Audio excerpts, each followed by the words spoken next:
मंत्री जी, अभी सुनने में आया है, एक दिन 2 दिन पहले का बयान है आपका, अब्बास अंसारी आपके पार्टी से नहीं है, इस पर आप क्या कहना चाहिए?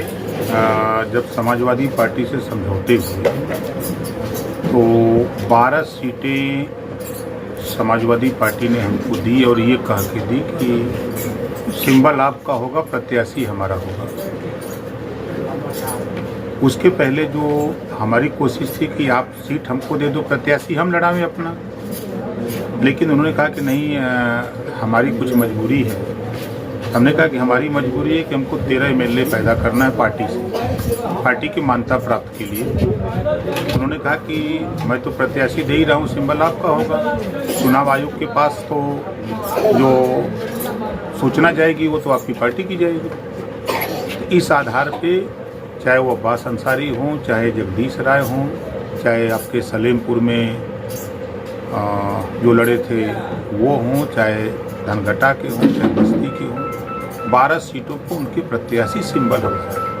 कभी एक समय था, उस समय अब्बास अंसारी आपके पार्टी से चुनाव लड़ भी चुके हैं, इसके पहले मुख्तार अंसारी जी थे। शायद आपको पता नहीं है, जानकारी कर लीजिएगा। हमारी पार्टी से कभी पहला चुनाव अब्बास अंसारी ने पहला चुनाव विधानसभा का। आपका उनसे बहुत करीबी संबंध रहा है। और अगर एक चीज़ और सुनने में आ रहा है कि आपके पार्टी से काफ़ी लोग दूरी बना रहे हैं, जैसे कि बलिया की महिला मोर्चा की अध्यक्ष। फिजूल की बात आप लोग न करो। एक पार्टी का नाम बता दो जिस पार्टी से नेता जब उसका स्वार्थ सिद्ध न होता हो तो दूसरे दल में न गया हो। एक दल का नाम प्रदेश में 1700 पार्टियां रजिस्टर्ड हैं प्रदेश में, अपने और देश को छोड़ दीजिए। एक पार्टी का नाम खाली आप बता दो। लेकिन मंत्री जी, आज के पहले ऐसा हुआ है कि सभी लोगों का झुकाव आपके पार्टी की तरफ होता था, लेकिन पहली बार ऐसा देखा जा रहा है कि आपके पार्टी से लोग आपके चश्मे बदल गए होंगे, चश्मे बदल गए होंगे, या आपको सही जानकारी नहीं है। 1 महीने लगातार पूरे प्रदेश में सावधान यात्रा निकली है, आपने नहीं देखा? हर कार्यक्रम में 10, 20, 50 लोग दूसरे दल के लोग ज्वाइन किए। वो सवाल तो आप नहीं कर सकते। सांसद घोसी का क्षेत्र में नहीं है, उसका सवाल नहीं कर सकते। जब सवाल करेंगे तो आपको दबोच करके जेल में भेज देंगे। हिम्मत नहीं है आप लोगों की उस पर सवाल करने का, क्योंकि इस देश में बैकवर्ड शेड्यूल कास्ट माइनॉरिटी, इसके ऊपर चाहे जितना सवाल कर लो, अगर ये अपने हक की बात करे, हिस्से की बात करे, तो सवाल खड़ा होता है।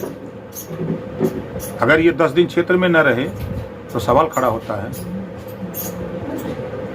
तो अपने अपने चश्मे भी जरा बदलिए और चारों तरफ देखिए। बीजेपी के पदाधिकारियों या नेताओं के साथ आपकी नज़दीकियाँ देखी जा रही है, तो क्या माना जा रहा है कि जिस मतलब आने वाले चुनाव में क्या आप फिर से गठबंधन कर सकते हैं क्या? कि अभी तो मैं मुकेश सहनी से बिहार में मिला जी, अभी मैं दिल्ली गया था, महाराष्ट्र के 3 बड़े नेताओं से मिला, 3 दल के नेता थे। अभी मैं ममता बनर्जी जी से मिला हूँ, क्योंकि वो बात मैं आपको बताता नहीं हूँ, ठीक है? ये हमारा विषय है, हमारी पार्टी है। हम जो लड़ाई लड़ते हैं उसकी चर्चा आप लोग किया करो। आज़ादी के पहले ब्रिटिश गवर्नमेंट थी, 1931 में जातिवार जनगणना हुई। आज अगर यहीं पूछा जाए कि जातियों की गिनती कोई बता दे प्रदेश में, देश में, नहीं बता सकता। जो राजनीति के क्षितिज पर चला गया वो अपनी जाति को आंकड़ा बताता है कि हम इतना है। तो जातिवार जनगणना का सवाल किसी नेता से क्यों नहीं होता है? देश एक है, संविधान एक है, प्रधानमंत्री एक, राष्ट्रपति एक, तो देश में शिक्षा एक समान हो, इस पे सवाल क्यों नहीं होता है? देश में बेरोजगारी चरम पे जा रही है, बेरोजगारी कैसे कम हो, इस पे सवाल क्यों नहीं हो रहा है?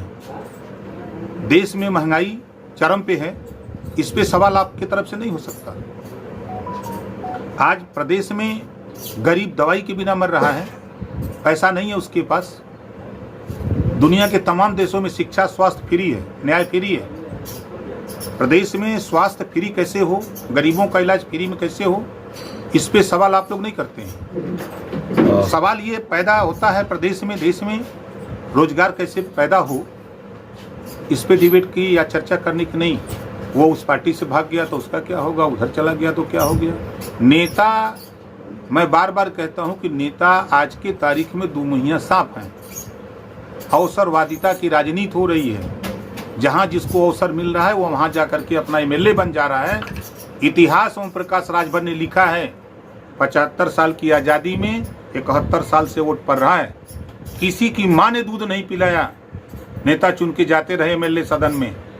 पहली बार आपने देखा कि लखनऊ की पंचायत में विधानसभा के अंदर मुख्यमंत्री बनाम कैबिनेट मंत्री 18 महीना हुआ है। देश की राजनीति में दूसरा उदाहरण है ओम प्रकाश राजभर। बाबा साहब डॉक्टर अम्बेडकर जी ने कैबिनेट मंत्री से इस्तीफा दिया था, या तो दूसरे ओम प्रकाश राजभर ने दिया था। ये सवाल तो आपको नहीं दिखेगा। सवाल ये दिखेगा कि ओम प्रकाश राजभर, हमारी लड़ाई क्या है, बीजेपी की लड़ाई क्या है, सपा की लड़ाई क्या है, बसपा क्या है, हमसे उससे नहीं मतलब, हमको अपने से मतलब है। बिंदु जो जनता के जेन्युइन बिंदु हैं। आप अगर पत्रकारिता करते हैं तो पत्रकारिता सच्चाई को सामने ले आइए। शिक्षा के सवाल पर कोई भी बच्चा, चाहे सरकारी स्कूल में पढ़े चाहे प्राइवेट में, जब वो एग्जाम देने जाता है नौकरी के लिए तो पेपर एक आता है। शिक्षा दो तरह की है, अच्छी शिक्षा प्राइवेट में पाने वाला पास, प्राइवेट में सरकारी में पढ़ने वाला फेल। ये सवाल आपको नेताओं से करना चाहिए, हमसे भी करिए। इसका क्या उपाय है इस पे चर्चा करिए, ताकि समाज हित में, देश हित में बात आगे बढ़े। वो छोड़ दिया, वो मेहरारू लेके भाग गया, वो लड़का लेके भाग गया, ये सब काम आप स्वास्थ्य व्यवस्थाओं पे आपने बताया है, और जैसा कि कुछ दिन पहले आप जिले में ही एक हॉस्पिटल के उद्घाटन में स्वास्थ्य मंत्री भी आए थे, BS पाठक जी, आप भी शायद उसमें थे।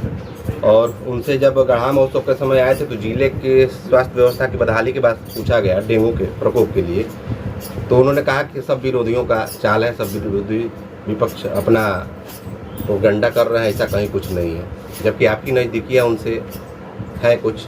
देखिए, तो क्या मान रहे हैं? सवाल शायद नहीं, सच बोलिए। थे, मैं तो कह रहा हूँ थे, शायद नहीं। वो पार्टी का कार्यक्रम नहीं था, वो हमारी पार्टी के प्रदेश के नेता हैं शिविंदर सिंह जी। उनके पिताजी की मंशा थी कि हम एक हॉस्पिटल खोल रहे हैं, गरीबों का इलाज फ्री करेंगे। उन्होंने ये बात हमसे कही कि यहाँ अगर स्वास्थ्य मंत्री का कार्यक्रम लग जाए, तो चूंकि मैं जब बसपा में था तो वो भी बसपा में थे, मैं मिनिस्टर बना बस बीजेपी अलायंस में तो वो भी थे, संबंध है। तो वो हॉस्पिटल के उद्घाटन में आए थे, कल भी मैं गया था, अभी दयाशंकर सिंह जी थे परिवहन मंत्री, नहीं है धरती पर स्वर्गीय पिंटू सिंह जी, हमारा उनसे संबंध। उनके विद्यालय पर मैं जब से संबंध है तब से जाता हूँ, हर वार्षिकोत्सव में उन्होंने बुलाया था परिवहन मंत्री को, मैं भी था। अभी जस्ट जो 1 से 2 महीने बाद आने वाले हैं निकाय चुनाव, इसमें आपका क्या रोल रहेगा? क्या अपना खुद का प्रत्याशी? हमारी पार्टी अकेले अपने दम पे चुनाव लड़ेगी, ठीक है। हर नगर पंचायत में एक सवाल सर, आज EWS पे सुप्रीम कोर्ट में बहस चल रहा है। वो अदालत अपना बहस करे, चाहे EW करे, चाहे CBI करे, चाहे ED करे, उसका काम, अदालत अपना काम करे, सरकार अपना काम, हम अपना काम कर रहे हैं।